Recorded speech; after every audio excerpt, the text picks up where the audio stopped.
Hello everyone, আসসালামু আলাইকুম। আপনারা সবাই কেমন আছেন? আশা করি সবাই ভালো আছেন। আমি ভালো আছি। আজকে আবারও আপনাদের মাঝে আরেকটি ভিডিও নিয়ে এসেছি। চলুন তাহলে দেখে নিই রেসিপিতে। আজকে আমি কলিজা রান্না করে দেখাবো। প্রথমেই কড়াইয়ের মধ্যে পানি দিয়ে দিয়েছি। পানির মধ্যে কলিজাগুলা একটু সিদ্ধ করে নিতে হবে। তারপর ঢাকনাটা উঠিয়ে যখন দেখবেন বলক দিয়ে আসবে তখন একটু নাড়াচাড়া করে তারপর একটু ভালো করে সিদ্ধ করে নিতে হবে বেশ কিছুক্ষণ। গরুর কলিজাটা এখন সিদ্ধ হয়ে গেছে। এখন আমি চুলা থেকে নামিয়ে নিব। একটি কড়াই বসিয়ে দেব। কড়াইটা যখন গরম হয়ে আসবে তখন দিয়ে দেব তেল। তেলটা একটু বলক দিয়ে আসলেই দিয়ে দেব পেঁয়াজ কুচি এবং কাঁচামরিচ কুচি। তারপর বেশ কিছুক্ষণ নাড়াচাড়া করে যখন ব্রাউন কালার চলে আসবে তখন দিয়ে দেবো আদা রসুন বাটা এবং জিরা পেঁয়াজ বাটা। এরপর একটু নাড়াচাড়া করে নিতে হবে, একটু ভাজা ভাজা করে নিতে হবে আর কি।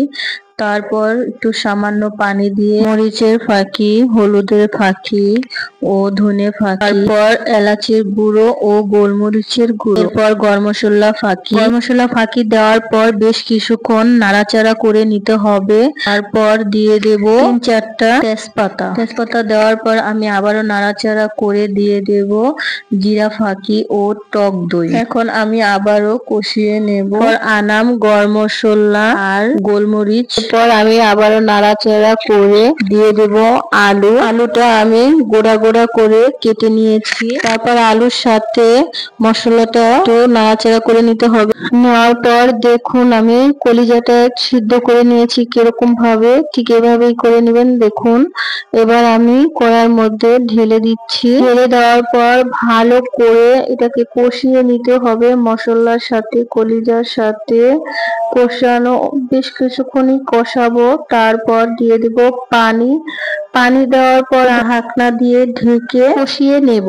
কিছুক্ষণ চুলায় রেখে কষিয়ে নিয়েছি। এখন ঢাকনাটা উঠিয়ে আবারও নাড়াচাড়া করে নিতে হবে। এরপর আমি পানি দিয়ে দেব। পানিটা আপনারা পরিমাণ মতনই দিয়েন যেহেতু সিদ্ধ করা। তারপর আবারও ঢাকনা দিয়ে ঢেকে দেব। বেশ কিছুক্ষণ চুলায় রেখে আমি রান্না করে নেব। দেখুন আমার পানিটা প্রায় শুকিয়ে গেছে। এখন একটু নাড়াচাড়া করে তারপর জিরা ফাঁকি দিয়ে দেব। জিরা ফাঁকি দেওয়ার পর একটু জাল করে নেব। জাল করার পর নাড়াচাড়া করে নামিয়ে নেব। নিয়ে নেওয়ার পর দেখুন আমি একটু লবণটা দেখছিলাম পারফেক্টলি হয়েছে কিনা। কলিজা ভুনাটা পারফেক্টলি অনেক সুন্দর হয়েছে, খেতেও অনেক মজা হয়েছে। দেখতে যেরকম সুন্দর হয়েছে খেতেও অনেক মজা হয়েছে। অবশ্যই কমেন্টে জানাবেন কিরকম হয়েছে।